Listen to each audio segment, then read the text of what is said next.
Welcome to the launch of the Center for Global Law and Justice. It is the newest center of excellence at the Northeastern University School of Law. Thank you for joining us in the room and online to help us celebrate this very special moment in the history of the law school. My name is Elizabeth Ennin. I have the privilege of serving as the inaugural director of the Center for Global Law and Justice. Thank you. Was not expecting that.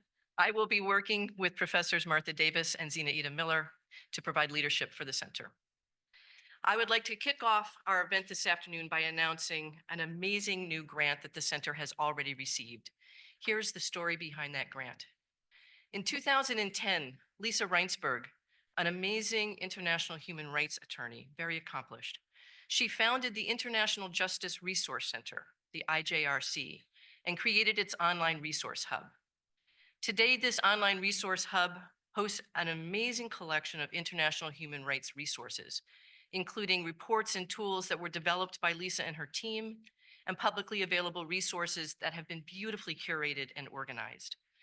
This hub provides invaluable assistance to scholars, advocates, journalists, and the public. So invaluable that it receives as many as 75,000 visitors per month from over 190 countries. The online resource hub at the IJRC makes the world a better place. It helps users identify human rights advocacy opportunities, educate themselves about human rights issues and processes, and submit compelling arguments to courts and to human rights monitoring bodies. After more than 2 decades of promoting human rights in this very special way, Lisa Reinsberg and the board of the International Justice Resource Center decided that the best way to further the mission of the IJRC would be to take the collection of resources they had gathered and relocate them to an organization that was better embedded in a wider academic community. So they solicited and considered proposals from several academic organizations. And you can see where I'm going now. I am absolutely thrilled to announce that Lisa Reinsberg and the board of directors of the International Justice Resource Center have selected as new home for the online resource hub for this beautiful collection of resources, the Center for Global Law and Justice.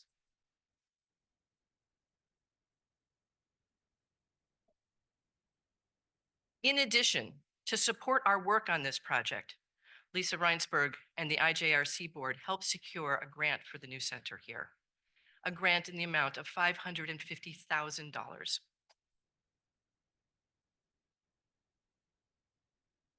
This extraordinary grant will enable the center to build a new online resource hub here at Northeastern.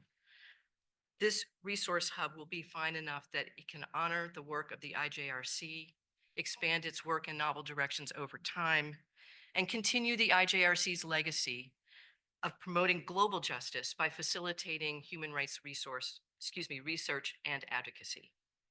For all of their faith in us and for their extraordinary support, and from the bottom of my heart and our hearts, I would like to thank Lisa Reinsberg and the board of directors of the International Justice Resource Center.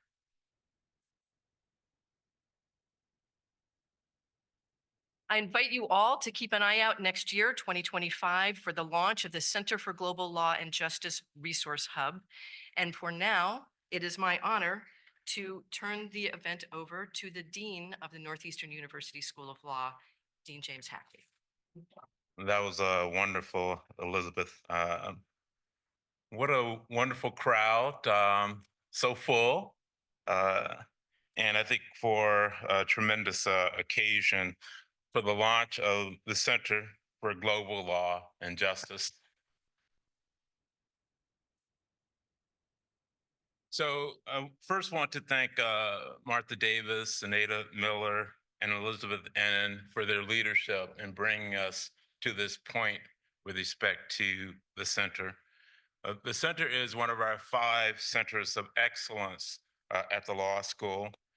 As Elizabeth pointed out, it's already achieved a great accomplishment with the hosting of the online resource hub.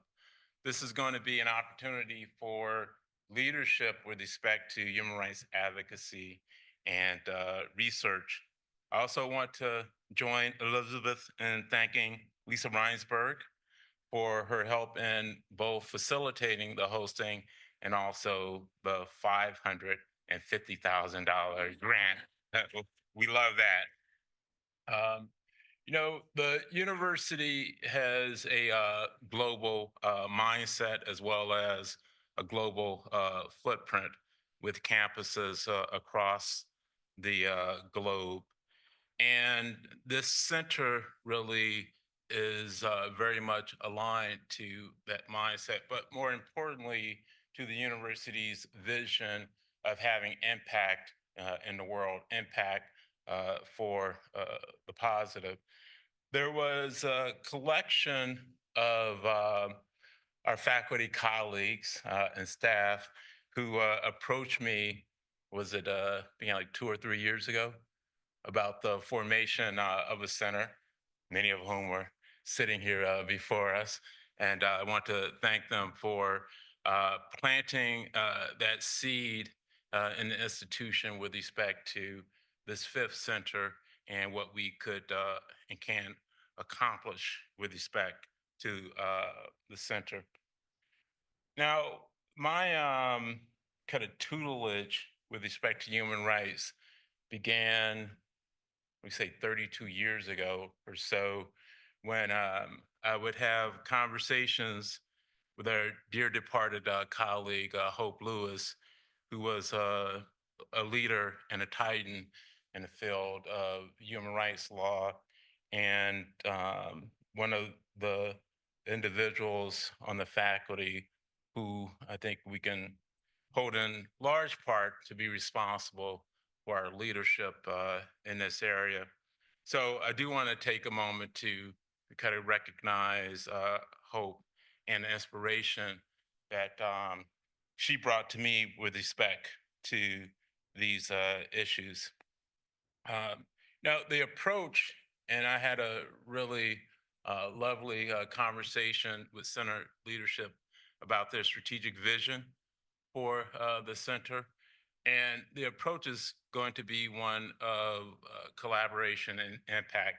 And Zena is going to tell us a lot more about that in due course.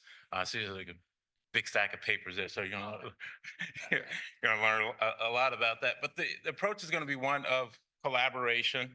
So we're looking to collaborate with institutions across the globe, both small and large, community organizations, universities, et cetera. And also to use it as an opportunity for experiential education for our students so that they can also have a positive impact in the world. I could think of no greater honor than to have Justice Ángel Cabo here to join us in this launch. Martha Davis is going to tell us a lot more about the justice's accomplishments and her journey here, all the way from Colombia, but also her kind of history and relationship to human rights and what the center wants to accomplish. But I'm going to leave the podium and cede it to Zena, and she is going to tell you in more detail about what the center will accomplish. Zena? Thank you, Dean Hackney, both for those remarks and for your support of this new venture. It's, of course, a pleasure to be here, and thank you all for coming here today to launch the new center. I just want to start by saying that I know I speak both for myself and my co-director, Professor Martha Davis, in thanking Elizabeth Ennin, who has done phenomenal work in shepherding us to this moment. So special. There is an enormous amount of work that goes on behind the scenes, and we are very grateful.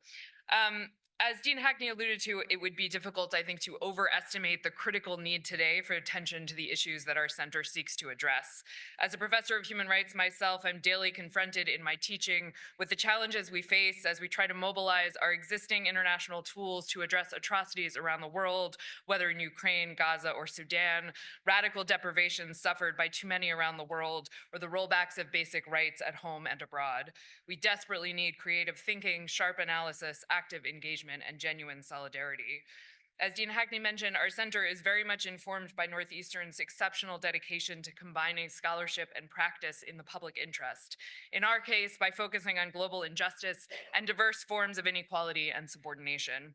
We're guided by the work of our distinguished colleagues at Northeastern, many of whom I'm so pleased to see here today, as well as by ongoing collaborations with scholars, advocates, and practitioners around the globe, a distinguished member of whom you will hear from in a moment. To that end, I also just want to take a moment to highlight 3 long-term programs that are very much part and parcel of the center, long predating it and now very much a part of it. The International Social and Economic Rights Project, which is led by Professors Lucy Williams and Carl Clare, the Program on the Corporation Law and Global Society, led by Professor Dan Danielson, and the Program on Human Rights and the Global Economy, currently led by Professor Martha Davis and myself, but which has had a long history of amazing people, including, of course, Professor Hope Lewis. In addition to these ongoing projects, the center has identified several key areas of focus in the upcoming years, including climate justice, international justice and accountability, human rights in urban spaces, and bringing human rights home to the US. I hope that through this work, we'll have the opportunity to contribute not only to the Northeastern community, but far beyond it through our global connections and by establishing partnerships both within and outside Northeastern. I know I am very eager to hear from our distinguished speaker, as are we all. So I am going to hand it off to my colleague and wonderful co-director, Professor Martha Davis, to introduce our justice who is here today. And thank you again all for being here with us to launch this exciting new center. Thank you. Thanks. So I am so pleased to introduce our speaker today, Justice Natalia Ángel Cabo of the Constitutional Court of Colombia. Justice Ángel Cabo is a noted jurist and scholar. She holds a Master of Laws from Harvard across the river, and she received her JD from the Universidad de los Andes, where she served as a full-time professor and at the Andes Law School and is the head of the public constitutional area. Her work spans constitutional law, access to justice, participatory democracy, local governments, and securing rights for women and persons with disabilities. When she was a law professor, she was the founder of the Action Program for Equality and Social Inclusion, leading the campaign for Colombia's ratification of the UN Convention on the Rights of Persons with Disabilities, something the US has yet to ratify. She served as an external consultant to international organizations such as the UN, the World Bank, the Inter-American Development Bank, and the Inter-American Court of Human Rights. And NUSL, our law school, has benefited from her active participation in our own international social economic rights project that Lucy and Carl have headed up. Justice Ángel Cabo was elected to the Colombian Constitutional Court as a justice in 2022, after serving as an associate justice in 2018 to 2019. And I'm pleased to report that her term will last until 2030. So she has many more years to, I hope that's pleasing. She has many more years to continue making her mark on the court. So today, Justice Ángel Cabo will speak from her judicial experience with a talk titled Local Courts' Responses to Global Dilemmas, the Experience of the Constitutional Court of Colombia. So please join me in welcoming Justice Ángel Cabo. Thank you, Martha. Well, good morning, everyone. I cannot express how honored I am to be here today for the launch of the Center for Global Law and Justice at Northeastern School of Law. I extend my gratitude to James Hackney, Dean of the Law School, to Elizabeth Ennen, Director of the Center, and to Professor Martha Davis for trusting me with this wonderful opportunity. Northeastern Law School actually holds a special place in my career. Although I did not study here, much of what I am as a judge is due to the influence of 2 professors of this university, which has been my great mentors, Lucy Williams and Carl Clare. When I'm saying this, I want to cry because you mean the world to me. So 15 years ago, they invited me to join the ISERP, a group of scholar, activists, and judges dedicated to advancing economic, social, and cultural rights. The reflections I'm going to share with you today are closely related to the discussions we have had over the years. So this conference is titled Local Courts' Responses to Global Dilemmas, the Experience of the Colombian Constitutional Court. Its goal is somewhat more modest than what the title suggests, as in this limited time, I can only share with you a few cases of the Colombian Constitutional Court. However, starting from the premise that domestic courts like mine are increasingly confronting cases that have a global dimension, my aim is to illustrate some Colombian examples and discuss the challenges, dilemmas, and reflection that I have encountered as a judge in addressing these matters. Essentially, I seek to argue that domestic judges have a role to play in addressing global problems, even if its role is limited. Beyond deciding specific cases, judges can help keep a grain of hope alive and foster actions and dialogue. However, the effectiveness of this role depends largely on our capacity, as you said, to promote collective action. Therefore, understanding the dilemmas and challenges faced by judges from all corners of the world, especially in regions where global problems manifest with particular severity, is essential for advancing common and coordinated responses. So I will organize this talk in the following way. First, I will explain what I mean by global problems and why I believe it is important to discuss the responses of domestic judges to these issues. Second, I will focus on a few examples of these responses drawing from cases faced by the Colombian Constitutional Court. While Martha and I initially planned to cover various topics, I will only concentrate on just few cases to allow some room for discussion. But I will talk mainly about cases regarding climate justice, as is one of the main issues of this center. And I will share with you some insights and reflection of a global judge south that might resonate with you and contribute to our ongoing discussions on these issues. So with further ado, let's begin our conversation. So let's change the. So let's start by acknowledging an unfortunately fact. The world is an uncertain place. We live in a time filled with serious threats. Today, we face multiple geopolitical tensions compounded by ongoing armed conflicts in various regions. We are witnesses a decline in democracy and respect for institutions due to the rise of authoritarian populism, both from the right and the left. Multilateralism, once a vital forum for conflict resolution, is weakening. We are confronting the impacts of climate change like never before. Crises involving refugees and internally displaced persons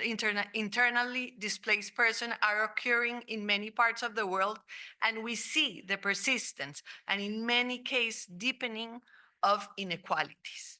This bleak landscape lead us to conclude that many of the major challenges we face today, even within our own countries, are in fact global problems. So what do we mean by a global problem?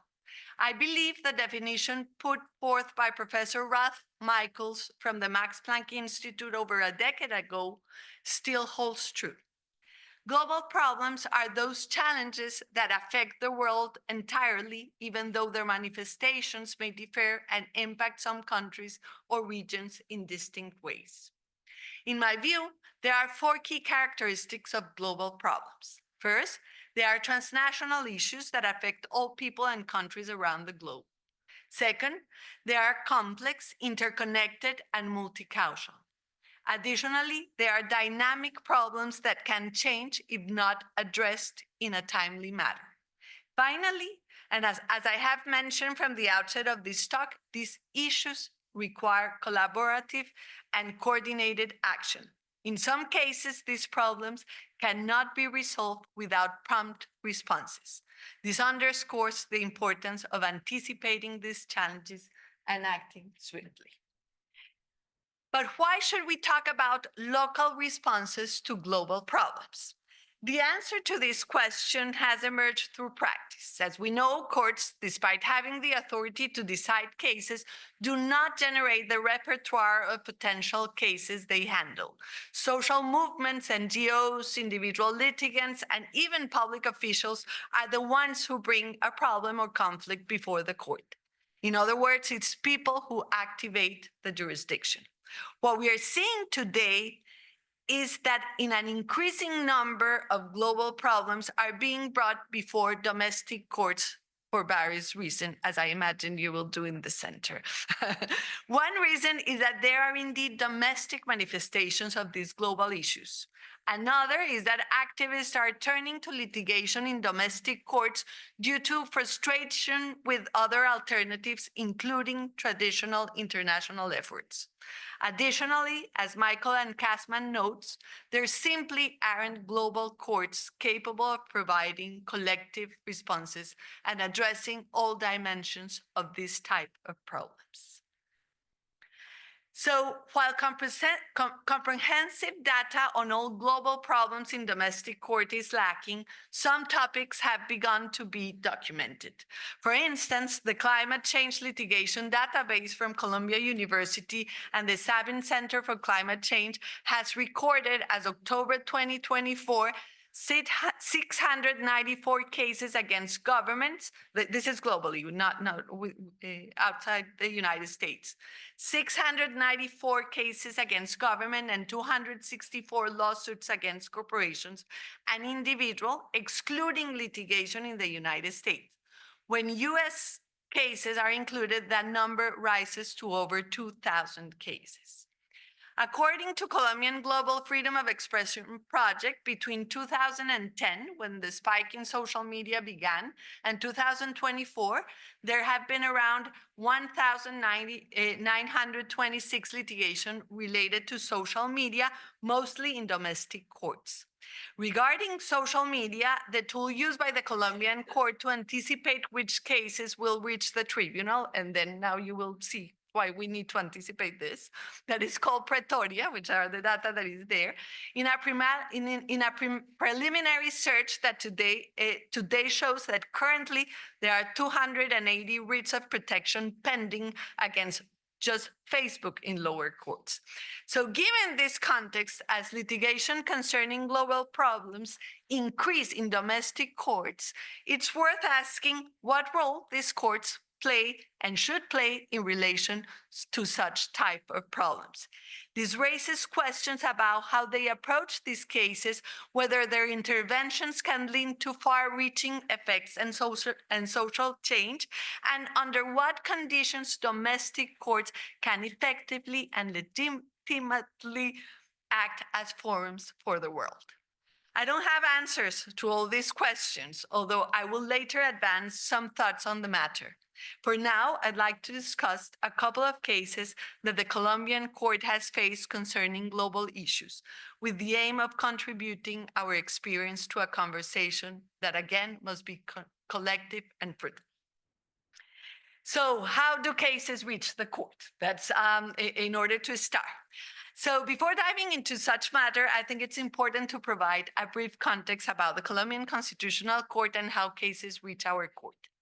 To begin with, it's worth noting that Colombia, as a former justice once said, is a paradise of constitutional experimentalism. We have a very complex country with an ambitious constitution and easy access to court. Therefore, it should not come as a surprise that several authors have characterized the Colombian Constitutional Court, whether positively or negatively, as one of the most active and progressive courts in the region. The court was established by the Constitution of 1991. The enactment of the 1991 Constitution was paradigmatic. It was adopted during a time of extreme violence and institutional crisis in Colombia. Yet, paradoxically, the country responded to the wave of extreme violence not with more violence, but with the enactment of an ambitious constitution aimed at transforming institutions, deepening democracy, and respecting human rights. Unlike many other constitutions around the world, the Colombian Constitution of 1991 allows judges to widely address many of the global challenges we have described. Our Constitution, for example, speaks about the right to peace and includes a broad Bill of Rights encompassing economic, social, cultural, and environmental rights. It prioritizes the right of the most vulnerable populations, including children, and paves the way for decisions that will impact future generations. Additionally, Colombia's constitution features flexible access to the court through two types of public actions: the action for constitutional review and the tutela action. The first type, the action for constitutional review, was established in 1910 and allows any citizen to challenge a law passed by Congress before the Constitutional Court if they believe it violates the Constitution. You don't have to have standing. Anyone can just challenge a law. The second type, known as tutela, is a writ for the protection of fundamental rights. It enables any individual whose fundamental rights are threatened or violated to request that a judge protect those rights. Tutela action, it can be against the public officials or even private actors. So it's really an encompassing action. This is an informal public action, meaning citizens do not need an attorney, and judges are required to decide with a strict deadline. Every tutela judgment is sent to the Colombian Constitutional Court, which select certain cases for review. The Colombian court also is granted ex officio review in specific cases, basically in laws approving international treaties and with respect to decrees issued by the government under state of emergency. The amount of cases that we receive in Colombia and at the Colombian court is basically overwhelming. From January to August of 2024, we have received over 450,000 tutelas and nearly 500 constitutional review. Last year, we received 742,087 tutelas and 61 petitions for constitutional reviews. So given this context, it is not surprising that our jurisdictions encounter a vast array of issues, including a lot of matters that we can classify as global problems. I will refer only to very few cases related to climate change and give just a couple of words about other type of cases lingering or related to the pandemic and the population aging, with the caveat again that these are only a very tiny sample of the type of cases that we have. You can change the. So in this slide, I include a good number of recent judgments. So if you're familiar with the Constitutional Court, we have very cool judgments, but these are recent ones that address global problem. So if you want to deeper into them, unfortunately, we have numbers, not names. So but this is numerous cases that address global problems. But I will only focus especially in the first two of the climate change cases. So I think we can all agree that climate change is the quintessential example of a global problem. What happens in one part of the world affects another, and while a domestic solution can contribute to address the issue, it will not solve it entirely. The only way for these cases to aid in climate change mitigation and adaptation is collectively again. As it happens in other parts of the world, the Colombian Constitutional Court has recently begun to receiving cases related to climate change. While we have been developing ambitious environmental jurisprudence for decades, it is worth noting that the first rulings specifically addressing climate change are relatively recent. The principal ones are C-383 of 2023 regarding the state of emergency on La Guajira, which is the one that I'm gonna talk about.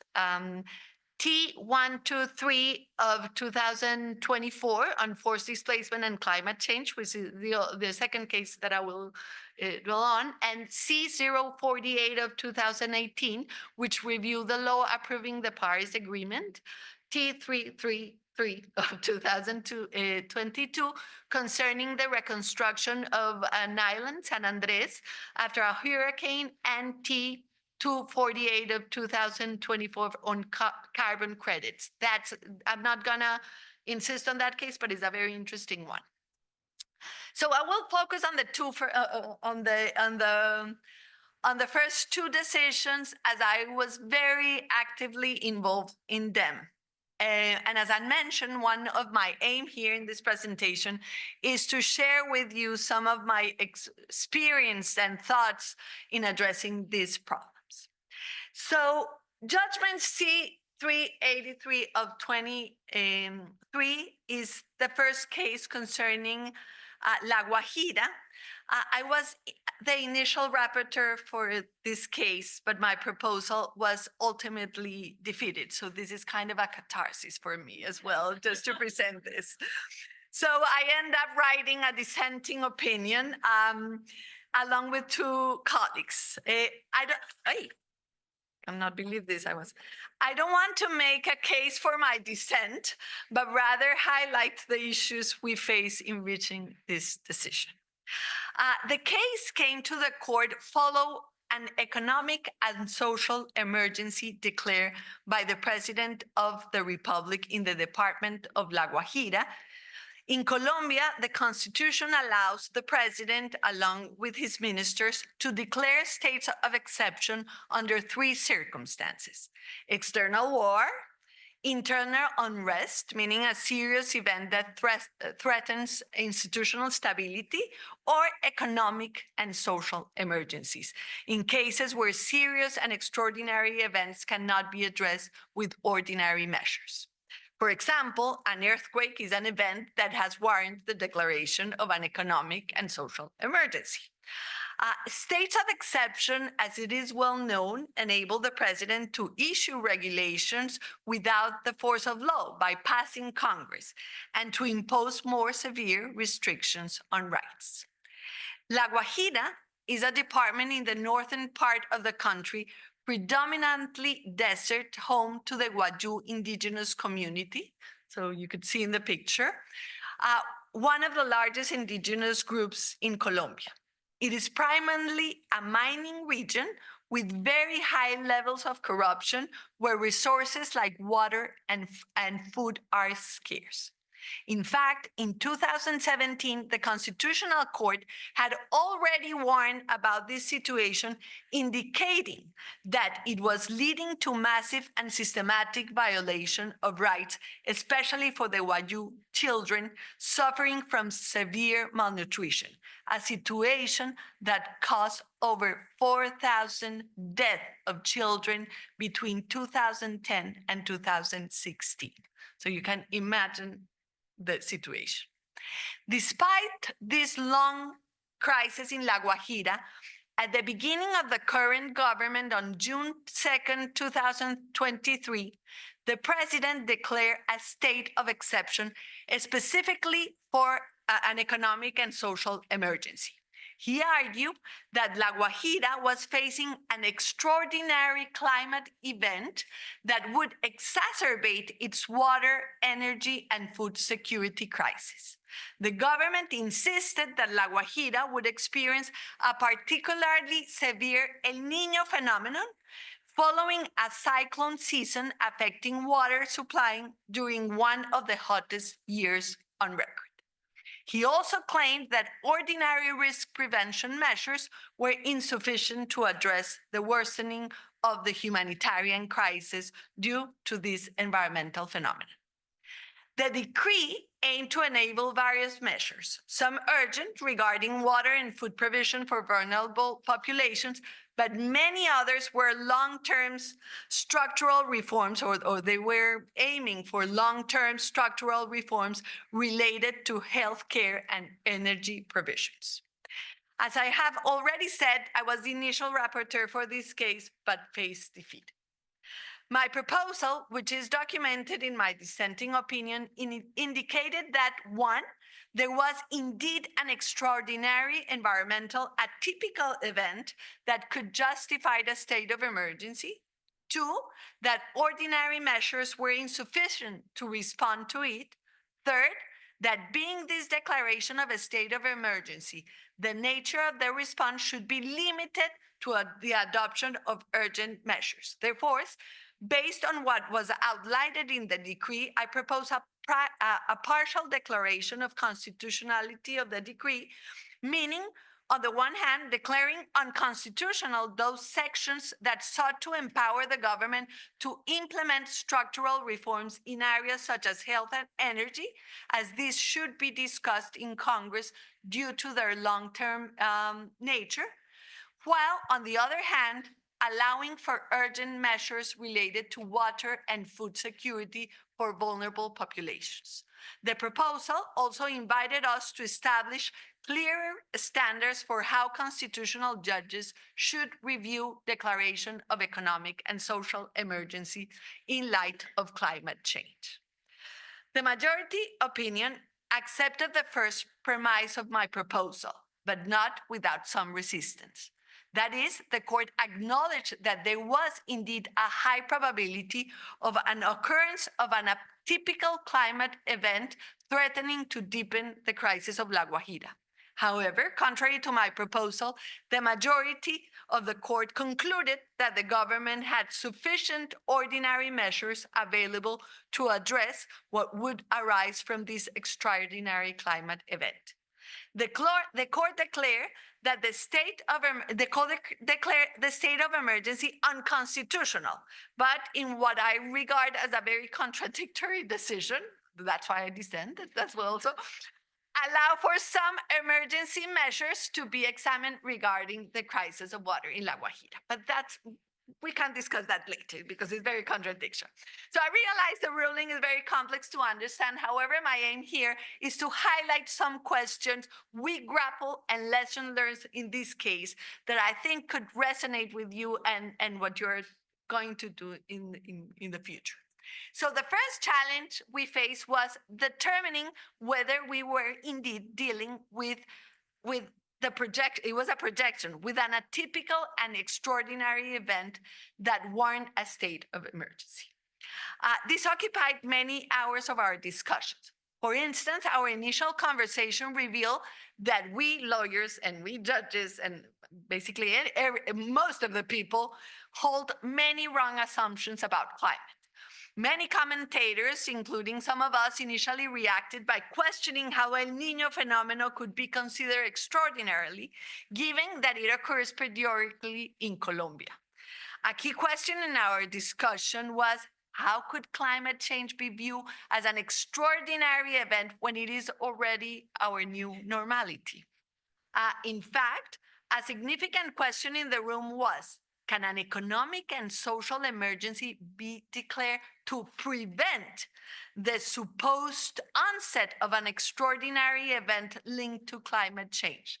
The reality was that by the time of this declaration of this state of emergency, the occurrence of El Niño and its severity was only a prediction and it hadn't started yet. So for me, while beginning to study the case, it became clear that these answers could only come from science.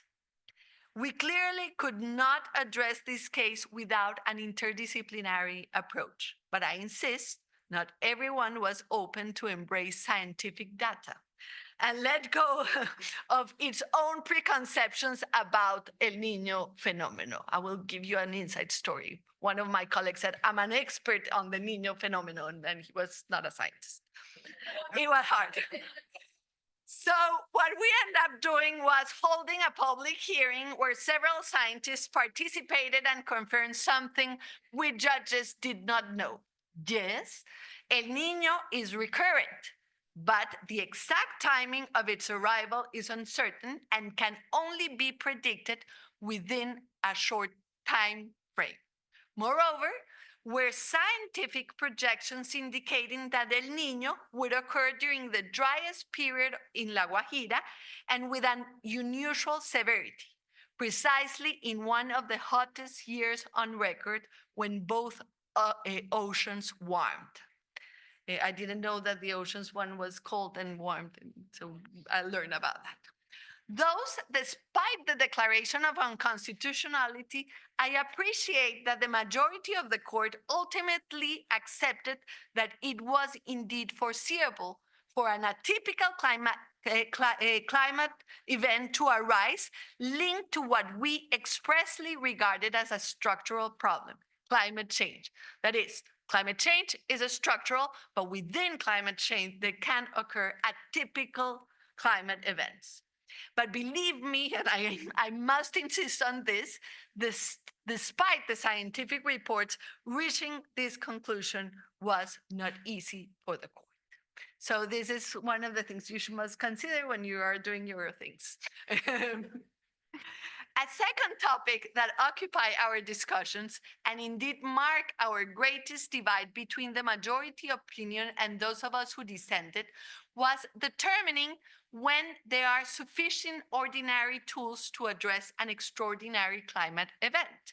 In my proposal, I concluded that the government indeed had few ordinary tools available to respond to the upcoming of the emergency for one particular reason. Although in Colombia, we have a robust risk management system that includes disaster prevention measures, it is on paper. In practice, this system was underfunded and had become reactive rather than preventive. In other words, if we were to confront an urgent emergency simply by having a well-crafted law, one can conclude that it is not enough. Conversely, the majority opinion concluding that sufficient measures existed and that all efforts is still needed to be deployed through ordinary means. Even I said it was on paper. So beyond this discussion, I believe this case leaves us with many, many lessons for the future regarding how domestic courts should approach global problems like climate change. The first lesson is that the law is limited to solely address these kind of issues. This case highlighted the importance of fostering a more fluid dialogue between judges and scientists, one that begins with bridging the gap in our different vocabularies. Scientific findings must be translated into language that judges can understand, while we also need to articulate our legal concerns to scientists. I believe that effectively addressing global problems through domestic courts will require judges who are judges that are more cosmopolitan and open to interdisciplinary approaches. Another conclusion is that existing doctrines and precedents may be insufficient for tackling the global challenges we face today. For example, our precedents regarding a state of economic and social emergency have dealt with cases where crises had already occurred, earthquake, floods, hurricanes, not aiming at adopting preventive measures. At least in the case concerning La Guajira, I was left with many questions that I still remain open. To prevent something that has not yet happened requires predictions. Thus, we need to determine which scientists can make those predictions. Are the scientists appointed by the government? But the government is the one who is doing the emergency. So who are the scientists? Who will make the predictions?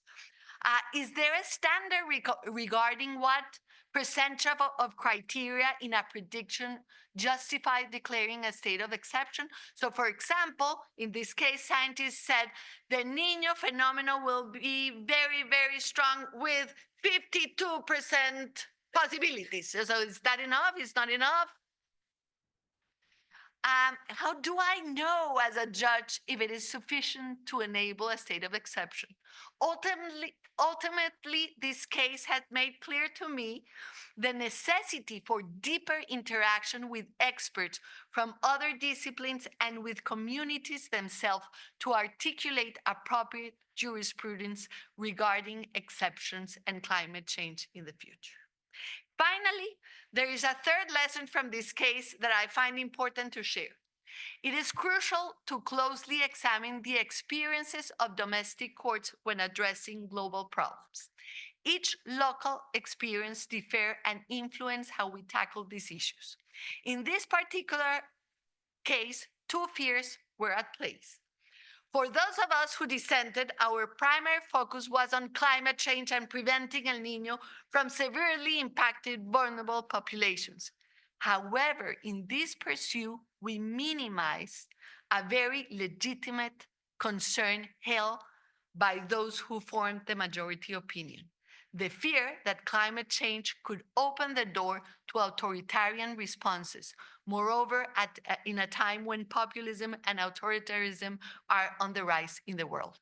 This concern is even more valid in a country like Colombia, as before the Constitution of 1991, President abused of a state of exceptions. In fact, although intermittently applied between 97 and 1991, 82% of the time we lived in a state of emergency. So it was not a minor concern. So in summary, this case demonstrates that it's not enough to think solely about global problems. We must also consider how they are expressed in a specific local context. So to derive other lessons, let me continue with another Colombian case. This time I was successful. So it would be that which I adore the number because it at least we can remind 123 of 2024. So in this second case, I also had the honor of serving as rapporteur. As I mentioned, this time the court accepted my proposal.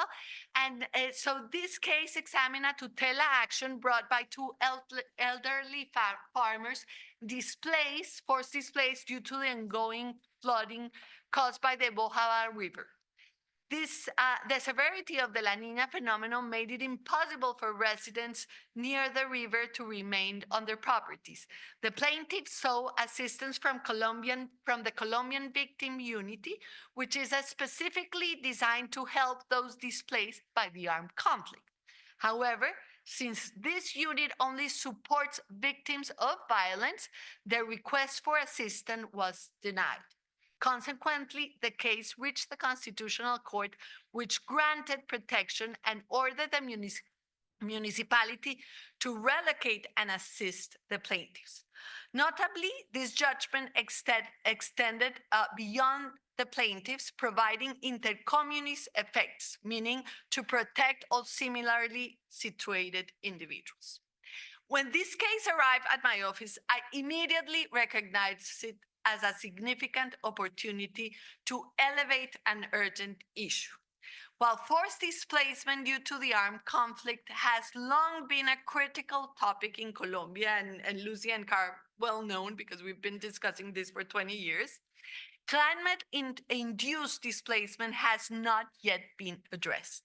To my surprise, these cases stand amongst the first globally to tackle the issue comprehensively. Thus, the court's ruling transcended the individual case, serving as a pedagogical tool to raise public awareness about climate displacement. Before diving into the specifics of the ruling, I want to highlight the internal challenges we faced. One of the first tasks was to establish that those displaced for the environmental reason should also be recognized as in need of support in Colombia. We succeed in affirming environmental displacement as a legitimate category, but as I will explain, not devoid of a lot of concerns. To summarize, the judgment accomplished several key objectives. First, it recognized the category of environmental forced displacement. The ruling formally acknowledged as at a national level the category of displacement due to environmental factors, including natural disasters, gradual environmental degradation, and climate change. This recognition is significant as discussions in Colombia, as I mentioned, has primarily revolved around the armed conflict. Second, it identifies a deficit in protection. The ruling illustrates the gaps in the constitutional protection for individuals displaced by environmental factors. While there are regulations addressing climate change, they often overlook displacement, and you can even see it in the Paris Agreement. So forced displacement is not a key issue in many climate change norms. Conversely, although comprehensive policies existing for those displaced by violence, similar support in Colombia for environmental displacement is lacking, with no registration system or not comprehensive care policies. Third, it integrates international standards. The judgment incorporates international norms and experience, serving two purposes. It reminds the state of its commitments and offers guidance on preventive and responsive measures for climate displacement. The ruling details the obligation of the state before, during, and after displacement and outlines potential governmental actions. Fourth, it acknowledged the complexity of the problem. While recognizing that our understanding of environmental and climate-induced displacement is limited, the judgment highlights relevant studies from our context. It emphasized the multicausal and complex nature of these phenomena, especially the links between violence and climate change displacement. And that was very relevant. The data that we gathered was important. It's like you are displaced by violence and you end up in a place that is really, really very vulnerable for disasters and other environmental actions. And finally, it calls for legislative action. The ruling urges Congress to develop a comprehensive policy to address climate-related forced displacement and to seek durable solutions. In conclusion, this judgment, I believe, is crucial not only for its diagnosis value, but also for revitalizing congressional efforts and fostering national and international discussions on climate displacement. While judicial interventions may be limited, they are far from insignificant. Before this ruling, momentum in the Colombian Congress on this issue was minimal. However, a new bill has since been introduced and passed its first debate, signaling a renewal legislative commitment. On the international front, this case is also gaining traction. It has been addressed at the Inter-American Court and within the framework of the Cartagena Plus 40 process, recognized as a good practice for the protection of internally displaced person, IDPs. Just last week, I was invited to the 75th session of the UNHCR Executive Committee to discuss this case, and next week I will present it as at COP16, as now like really, really a very big concern among the people that work in refugee and displacement issues concerned to climate change, to mobility due to climate change. Nonetheless, and this is something that I would like to emphasize, we again need to address the complexities that arise from recognizing a reality that exists not only in Colombia, but also globally, that is expected to get worse. Colombia already hosts over 9 million individuals in forced displacement due to violence, whom the state has pledged to support. This case has raised valid concerns among officials, public officials, about creating expectations among millions that the state might struggle to meet. We already are struggling to meet our commitments with those displaced for causes of violence. Therefore, developing a public policy on climate displacement necessitates a multidisciplinary approach, incorporating diverse perspectives and voices to ensure that actions are feasible and avoid overpromising a common issue in Colombia. So, okay, yeah.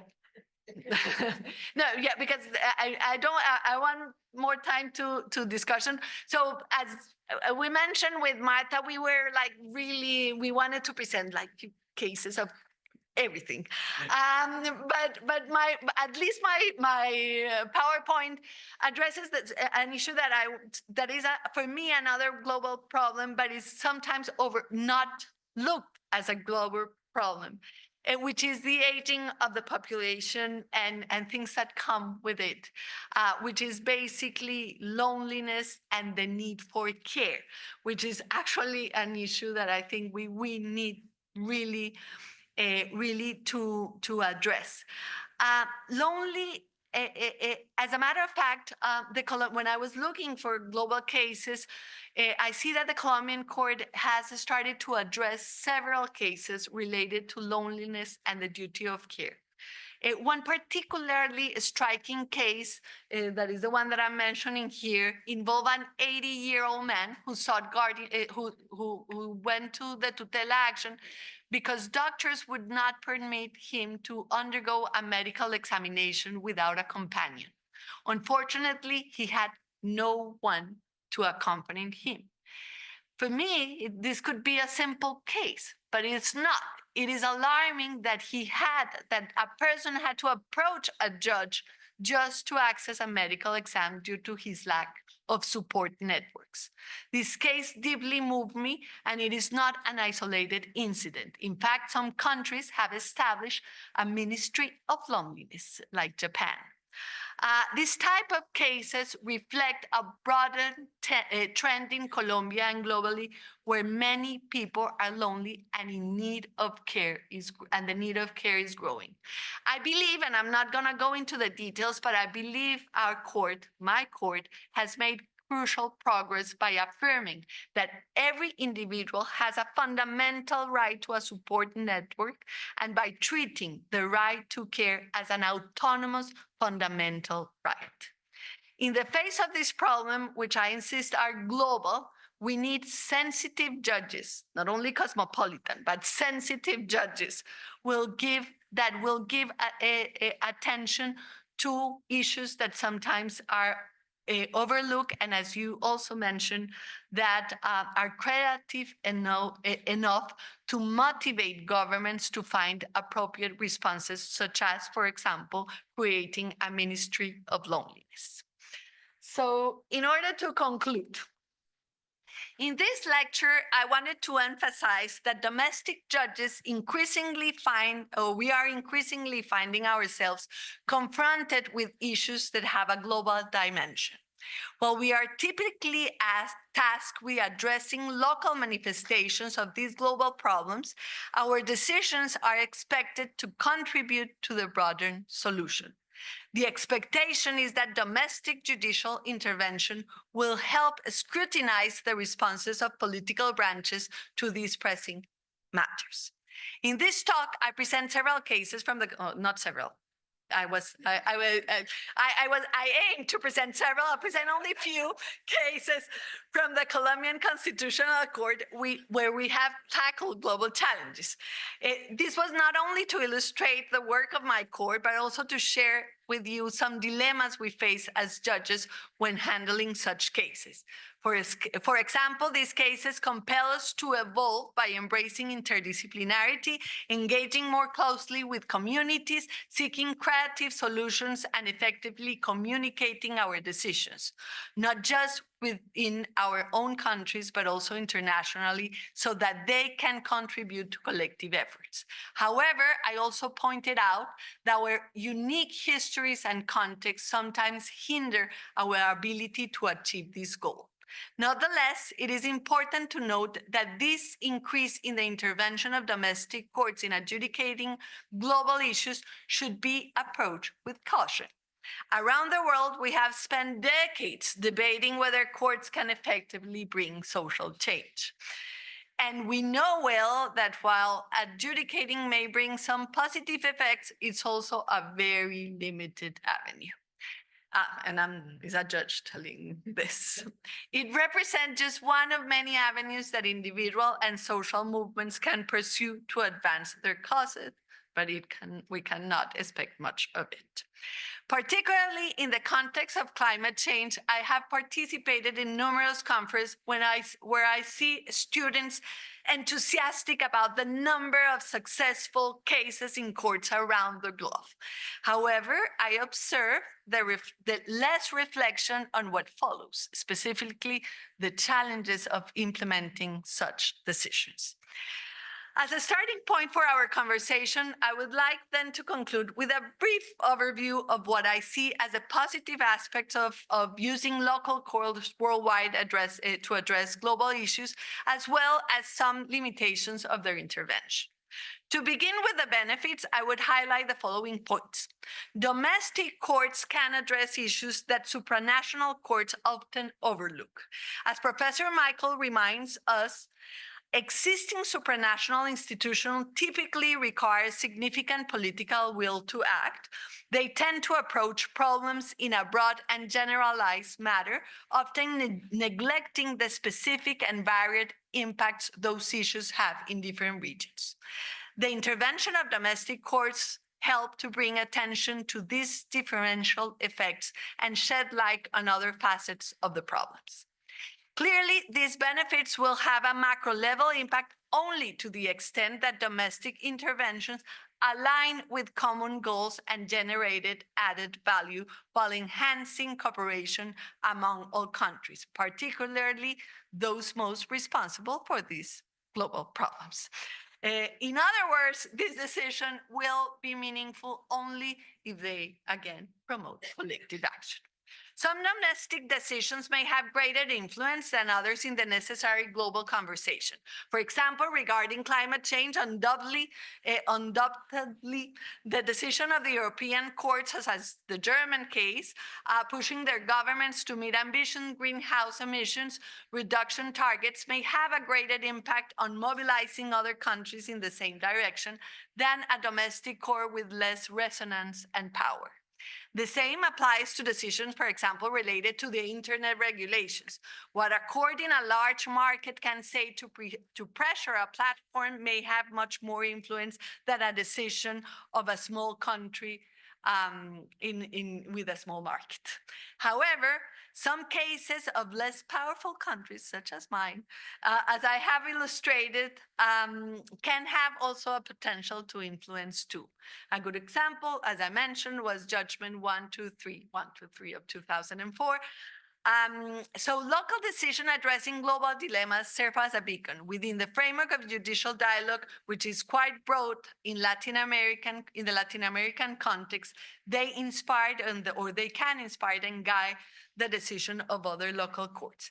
I believe that the intervention of a court like Colombia or other domestic courts can offer so experimental yet ingenious solutions for addressing global problems. For instance, in all the climate change conference I've attended, I've noticed how much time countries of the global north are spending discussing who has standing or how to frame their environmental rights within traditional discussions of freedom rights.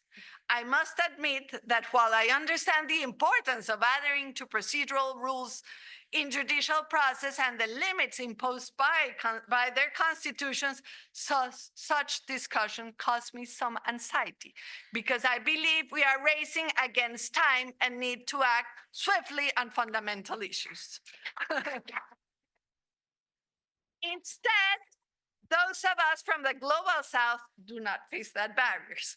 Our constitutions speak of environmental rights, collective rights, and rights for future generations. Some of what we do, at least somewhat more experimentally, could resonate in other regions. As I show you in Colombia, due to the constitutional provision, we have begun to recognize some rights not explicitly stated in our constitution catalog as fundamental rights. So for example, the autonomous fundamental right to care. These cases have, in my view, brought about significant change in our judiciary. They have compelled us to step down from our ivory towers and broaden our discussion and perspectives. We've enriched our understanding by embracing interdisciplinary approaches and listening to diverse voices, particularly those from affected communities. These cases have also prompted, and I'm going to finish soon, us to consider how we communicate our decision, ensuring they resonate not only locally, but internationally. But let's not overlook the limits. The first, I must insist, is the strategy of using domestic court to address global problem only works if we row in the same direction. It's not the quantity of the cases that matter here, but whether these cases can push toward solutions for global problems that include everyone, especially those most affected by them. Courts differ from one another. The world's view do too. We can make progress with one significant case in one region, but risk regressing elsewhere. Second, addressing these global issues from a domestic perspective requires courage, creativity, and some flexibility. However, existing doctrines and precedents can be very restrictive to find rapid innovation solutions. We cannot overlook that by nature, the judiciary is one of the most resistant branches to change. Working both as a judge and as a professor in Colombia, I can testify of the generational gap that exists between students who embrace change and a judiciary that is often hesitant about transformation. If our role in this issue only holds potential insofar as it promotes collective action, then resistance to change in the judiciary centrally works against this strategy. Additionally, each country faces its own specific challenges. For instance, a significant concern for the Colombian Constitutional Court is ensuring compliance with the numerous rulings issued. If our decisions remain mainly on paper, we contribute little to the overreaching goal of achieving aggregate effects from domestic cases to instigate global change. Finally, a major challenge, one not unique to Colombia, is a growing distrust in public institutions, including the judiciary, partly fueled also by global issues like the rise of populism and the rapid spread of fake news. However, I don't want to conclude with a negative note. To wrap up, I want to share a thought from a researcher who studied the tutela action in Colombia. She noted that while many interviewees expressed doubts about the potential of their cases, they pursued tutela because going to court offered them at least a glimpse of hope, however minimal. Hope is what we must emphasize. As I mentioned earlier, and as we all know, humanity faces critical moments filled with daunting challenges. It is easy to succumb to pessimism, to throw in the towel, or to believe that no solution exists. Yet hope persists. Some European judges have proposed the idea of a right to hope, asserting that people should not abandon their aspirations for freedom, respect, and dignity. I find the right to hope a powerful expression, but I'm particularly drawn to a suggestion by a Colombian scholar, Rodrigo Prime. It's less about having a right and more about an ethical duty to keep hope alive. This active duty of hope, as he describes, means not only desiring a better future, but also acting to confront the daily challenges that threaten our optimism. I believe that the establishment of this center embodies that very ethos. It is a call to action, to forge pathways toward the future we envision. Let us keep hope alive, join forces, and act collectively. Thank you very much.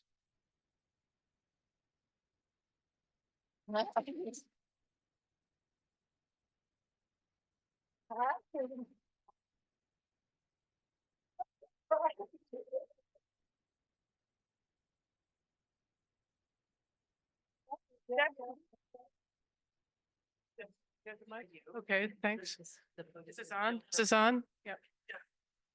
Okay. So Natalia, thanks so much for that really, really expansive and inspiring, but sobering too talk. So I really appreciate, really wonderful. We can have time for a few questions or comments if people. Anything back there? Yeah. You can, there's a mic up here, or you can, here, I can run this back to you. No, people always say that, but they don't have really. That's true. Hi, I am Nikos Passas, a Greek lawyer and professor of criminology here. Thank you so much. I was wondering about the science doubters about future events, whether a potential ally and tool could be the risk management approach of insurance companies. Is it possible, do you think, or have you tried to see if a path towards a kind of convergence of sustainability and profitability, the conservative approach of risk companies, their methods, their practices, and their arguments, could they be building blocks towards consensual knowledge, something that the doubters could be more receptive to? Okay. Well, no, this is actually a great question, and as I mentioned, we as Colombian judges are very new to science, and so this conversation is just starting. And as a matter of fact, after this case of La Guajira, which I've been mourning again and again, I was invited to a conference of security. The ones that do insurance, gremial insurance. Who speaks Spanish and help me with that? So all the insurance companies went together, and I was presenting the amount of cases on climate change, and it was really surprising for me that it was new to them, but at the end, they end up saying, "Oh, this is a new space for business." But more than the space of business, what was actually clear for me is that we need, in this conversation, everyone has to be there. And that's why I was asking who the scientists should be. And I think there's always a dispute about science. When I was thinking about that, I was a smoker, and I remember the science of the Marlboro company and the science of the health care system were really not the same science. But I think in this conversation, everyone has to participate, because this is not only a global issue, but a common issue. So it will affect us all. So I think a more open discussion on who is the science that we should be listening to, it's really important. But I think the persons that have done this for many years have much to say in this regard. This is not the best answer, but as I mentioned, I am this new judge in trying to understand also science, and my message was, we really need to have this conversation in both sides. We take a couple questions now, if we have any more here. Yep. Yeah, Jennifer. Hi, thank you so much for all of your words. I'm really fascinated by international environmental law, especially. So my question is, with all of your talk about how you don't have the same standing thresholds and a lot of the focus on prevention, I was wondering if that framework and how it differs from the United States allows you to premise decisions more on the precautionary principle of environmental protection rather than reacting to issues, and also maybe how you would suggest implementing that principle here when we do have those constraints. So I'm not that familiar with how the ongoing conversation of environmental cases has gone on in the United States, but we in Colombia, we have both. But we have the prevention as a key, at least premise for our environmental cases, and so as I mentioned, we are a country of experimentalism. So definitely it's easier for us to address those kind of issues that I believe is in the United States, or at least I'm more familiar with Europe, that is very, very hard to surpass basically their strict procedural standards, and even the discussion about how to frame the problem. I remember 20 years ago when Lucy or 15 years, I don't know, when Lucy and Carl invited me to the ISERP, and some were saying, "Oh, how do we address socioeconomic rights? How do we frame it in freedom rights? And so we don't have that problem. We have environmental rights. There's constitution that has right for future generations. So we have it within the constitutions. And especially, for example, in Colombia, we have strict rules of procedural, but we have one exception, which I think is really, really key for these cases, is that we basically lower our standards for strict procedural rules when vulnerable populations are involved. So if the plaintiff is a vulnerable person or a vulnerable community, will be much more flexible in addressing these issues.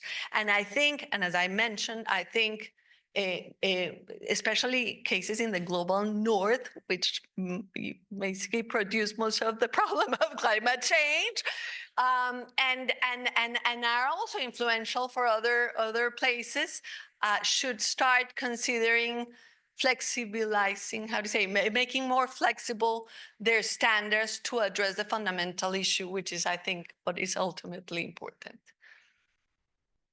Thank you. Oh, you still have your hand, sorry. Any more questions? Yeah, back here. There are two of you. Maybe you can put both questions together. Okay.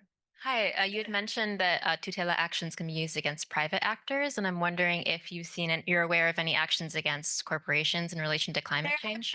There have been. So there's a lot of cases, and so this is interesting. I think this very powerful of the tutela. We have a horizontal effect. So for example, we have decisions against that involve mining companies, for example, when damaging communities or displaced, even indigenous communities. So there are several cases of them through the years. So basically, the way it works in Colombia is that if you can prove that you are in a subordinated position or that you cannot defend against a private actor, you can file a tutela action. Many decisions, for example, against corporations, go through another public action, and environmental cases, which is called popular acción popular. But basically my message is that we have several avenues basically to go to court, and that's why we have this richness of cases. But there are several involving private companies and private actors, and many cases, for example, regarding extractive industries, for example. Have some of those corporate actors been foreign corporate actors or mostly within Colombia? Well, no, we have a very big case, for example, recently regarding Chiquita brand. So I don't know if you know about that case, but Chiquita brand finance paramilitary groups in Colombia. So, but it would not be through tutela action. But there are other type of actions. But there are many cases of those in Colombia. Yes. Thank you so much for your talk. It was really interesting and very inspiring. And I'm very drawn to this when we were talking about the tutela action in class. You mentioned that there were like hundreds and thousands of these actions that are brought. And I'm curious about the logistical aspect of that and how you even, and like the distribution, like who gets representation, and how do you make sure each person is represented fairly and actually does have equal standing rather than just the pedagogical or expressive? Thing about the tutela. The tutela is really a very... Thank you. So I always loved how a former boss of mine framed the tutela action. He said, tutela is an instrument of peace. And I really like that expression. Why? Because in such a violent country as Colombia, if people go to the law, go to a court in order to address their problems, it's someone that is not trying to basically address their problems through other means. But tutela is very flexible. You don't need a lawyer. So anyone can go to the tutela action. Many of the big cases, like really the structural cases, are now being brought by centers like this ones with plaintiffs. So there's now becoming, it's more often to see strategic litigation within the tutela action. But definitely everyone can approach a judge claiming that the rights have been violated. And the judge has to decide within 10 days, which is really, really quick. And so at the court, basically, so the amount of cases is that all of the cases of all of the tutela actions in Colombia, they are sent to the Colombian Constitutional Court. And then the court end up deciding which to decide. So if there are 80,000 cases monthly, we only decide 40. So imagine, so this is a big procedure. Before, and this is an anecdote, so we have been very slow in technological means. So all the files were sent to the Colombian Constitutional Court. And there's even a report that one day the files went down and almost the structure of the building collapsed. So imagine how many is to now, fortunately, they go through technological means, but we haven't. So about you said the technological aspect, we were discussing before our resistance, and we're still discussing how to select those cases using but it is not easy because so artificial intelligence definitely will work, and we need this with 80,000 cases.